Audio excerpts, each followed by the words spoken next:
The Progressive Professionals Forum is addressing the media over the roadblocks in the path of speedier transformation. Let's go live. But not limited to Basil Reed, Marian Roberts, Grenacher, WBHO, Group 5, Aveng, and Stefanuti, amongst others. The requirement by the DFIs, the Development Financial Institutions, for black entrepreneurs to operate on a 3-in-1 manner, wherein for a black entrepreneur to qualify for funding, the requirement that they should be shareholder, board member, and an executive all at the same time should be abolished without delay, as it suffocates the entrepreneurial flair of black business persons and destroys job creation.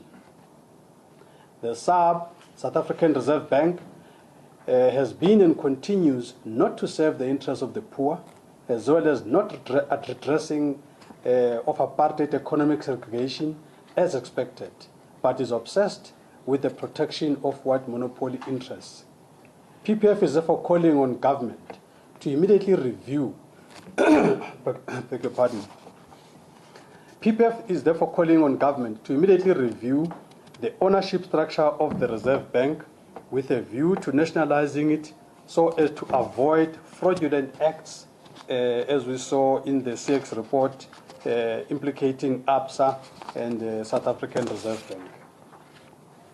It is PPF's strongly held view that the current structure and content of the Constitution and the constitutional democracy as a governance system is amongst the reasons why the transformation of such critical aspects such as land expropriation and wealth creation for the majority is so painfully slow.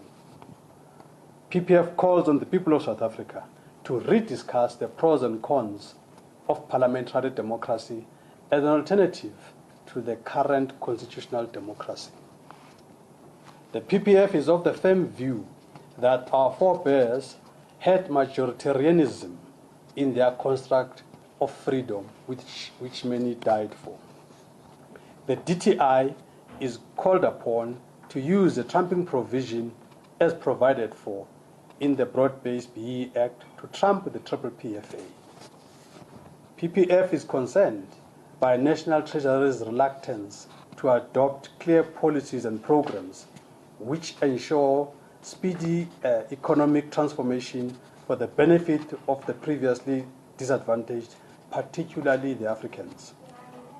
The Minister of Finance is called upon to demonstrate political will and use Section 3 of the PPFA to exempt public service in its entirety from the 80-20, 90-10 provisions of the PPFA, whilst the repeal is being worked on. The PPF will be making firm proposals for the envisaged public service procurement policy. Government is called upon to scrap the centralized tendering process for its unintended consequences of centralizing corruption and providing a reliable point of entry for white monopoly capital to raid the public purse whilst claiming to be anti-corruption at the same time. Furthermore, it is a conflict of interest for National Treasury to be signing off tenders of entities it is supposed to be supervising. It's like being a player and a referee at the same time. The PPF takes a dim view of the apparent anti-black business and anti-black professionals posture of the National Treasury and calls on the Minister of Finance to stop interfering in the SARS, in ESCOM, in Transnet, as well as SAA, but rather focus on the consolidation of the macroeconomic framework in ensuring that the ailing economy starts finding traction. PPF is saddened by the slow pace of workplace transformation in ensuring speedy redress of the racial discriminatory acts of apartheid. The Minister of Labour is called upon to urgently promulgate Section 53 of the Employment Equity Act that empowers government to either stop existing tenders or not contract with companies that are flouting the law, that are flouting Employment Equity Act. PPF is shocked by the fact that 23 years into democracy, black workers in general and black professionals in particular continue not only to be exposed to high levels of racism, victimization, and intimidation by their managers, mostly whites, but painfully find themselves earning less than their white counterparts or junior employees to them who are white. The PPF is calling for an end in the abuse and victimization of black professionals in the private sector and in some government departments. In addition, the PPF wishes to categorically state that the stigmatization and general characterization of black professionals and black business as prone to corruption is racist, given the hefty fines that white monopoly capital companies keep paying at the Competitions Commission.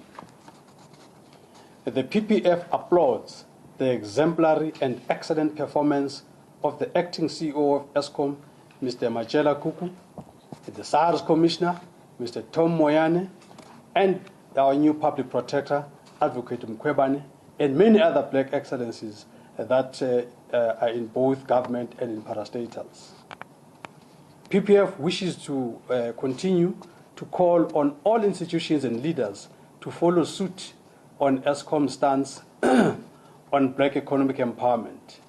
I beg your pardon, let me repeat this one.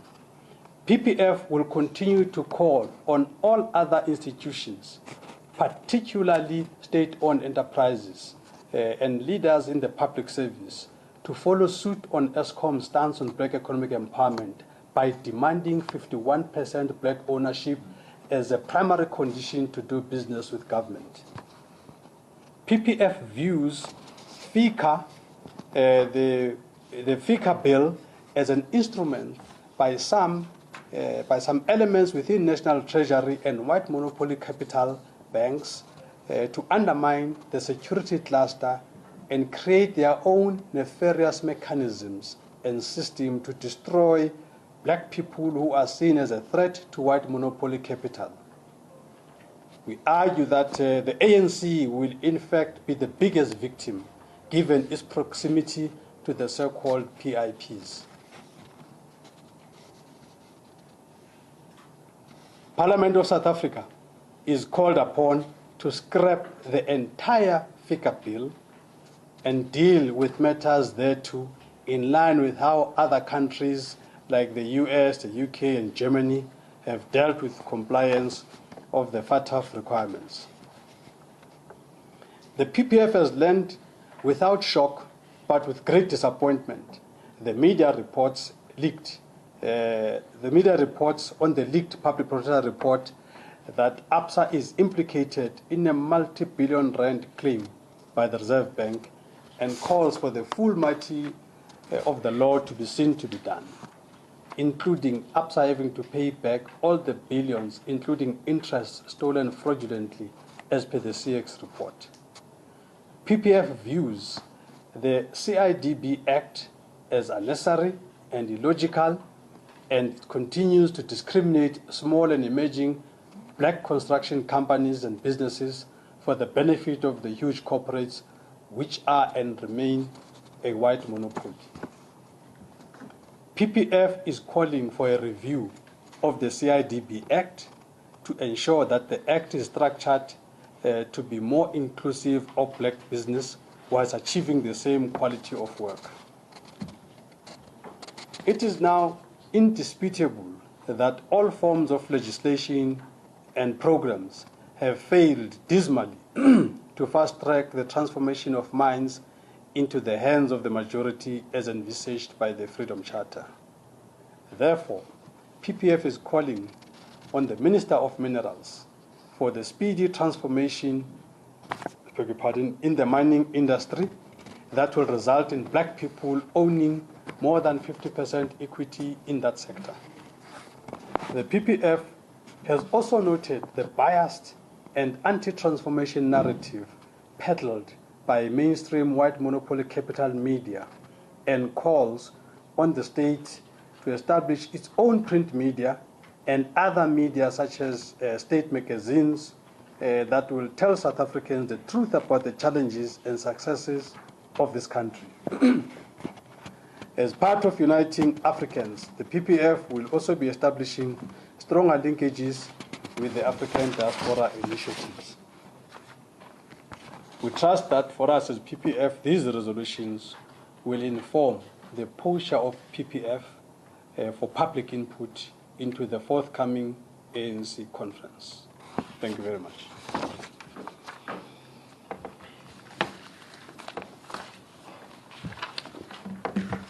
We are ready for questions. Okay, start from the end and work the second. Thanks. Mr. Mani, seems to suggest that judiciary is captured, if I can put it that way.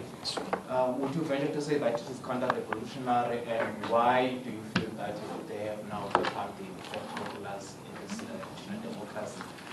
And also, do you have any person in mind or organization or maybe people that have captured the judicial system? The second question would be on Mkhwebane. I mean, you are talking here about the good work that she's doing. Yesterday we had Julius Malema slamming her, saying that she's in fact undermining that office and that they will be taking steps to remove her. What's your reaction on that? And also, and lastly, on the succession race of the ANC, did you guys take any resolution on that? Thank you. On the last one, say again? The ANC succession race. Did you take any resolution? Oh, okay. As the PPF as to... Okay. Okay. Let me, okay, the next question. I'll skip some of the questions because they were common. Have you presented these recommendations to government? What was the response? And secondly, the issue of transformation in the workplace is not a new thing. It has been counted for many years. And it's a snail pace, or there's no progress at all. What mechanisms do you have in place in order to monitor that the situation change for the better?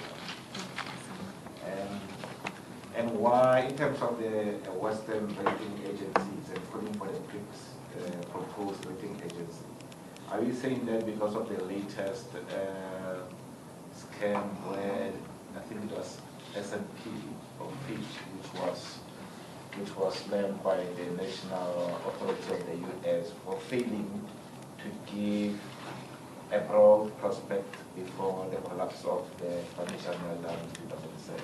Or you have other concern or other plans which these rating agencies have done? And how are you making South Africa and the BRICS countries members? Okay. Just so that I don't miss the rest of the questions, let me just respond quickly. You see, this is our disappointment for us as Progressive Professionals Forum about mainstream media.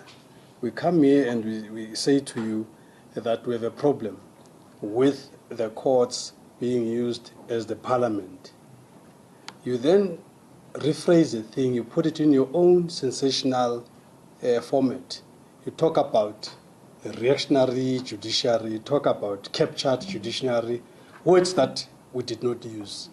And you are going to lead with that in your article, which is incorrect. We didn't say that. The statement is right there in front of you. I don't know why you decide to use this. The issue is with the opposition parties that are abusing the judiciary for their own means, as it were. This is what is happening. So the emphasis is on opposition parties that have decided that for everything and everything, they are not going to use the powers of parliament and the platform of parliament to persuade each other on particular things. At the slightest provocation, they run to the courts. And in fact, they risk getting courts into an overreaching situation where courts are almost forced to interfere in executive arena, as it were. So the problem mainly is with opposition parties more than it is with courts. We have not discussed comments by Julius. For us, we have got a lot more serious issues to attend to. However, I must state categorically that Advocate Mkhwebane was interviewed by Parliament in full view of everyone, and everyone supported Mkhwebane. And so we respect the institutions of democracy. We respect the decision by Parliament to recommend Advocate Mkhwebane. We think it is the right decision. So I've got nothing else to say about that. On the ANC succession debate, for us as Progressive Professionals Forum, we're a disciplined organization. We also did not do what others are doing in talking about names and everything. We were preoccupied with policies and systematic issues that continue to plague the transformation of this country. That was our preoccupation, not individuals or names, as it were. What's to be done to reverse this transformation? We think that one of the biggest problems in this country is that our legislation, there is a rhetoric that does the rounds to say ANC has got good policies and the problem is implementation. We differ with that. We indeed think that the ANC has got good policies, but we think that the problem comes when the policies of the ANC are translated into government legislation. This is where all the wheels come off. We have a very defective arena of legislation in this country. We are being impoverished by defective legislation. One of them is PPF is very defective. It impoverishes black people. Another one is CIDB.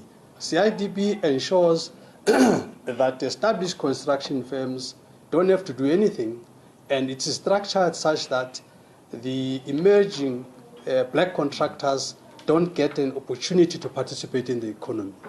How can it be that as a country we put such laws which seem to have totally forgotten that we've had apartheid before? So we need much more developmental, much more empowering pieces of legislation. That's why we're calling for a review of the CIDB, and at the same time, once again, we welcome that the PPFA is being reviewed. Our posture on the rating agencies, it was actually a camel, what you call it, a straw that broke the camel's back, the latest revelation. It's been long coming that these rating agencies have been, for all we can remember, have been sitting in the wings and basically creating what you could call economic terrorism, where the government of this country is not able to put into place pro-poor policies. We had to succumb to the Washington consensus. We had to succumb to pretty much neoliberal policies because we needed to please these rating agencies, as it were. And as it turns out, that in fact they are themselves rogue agents. So we are very disappointed, and in fact it confirms that South Africa must follow the example that other countries have done to be more nationalistic in its approach.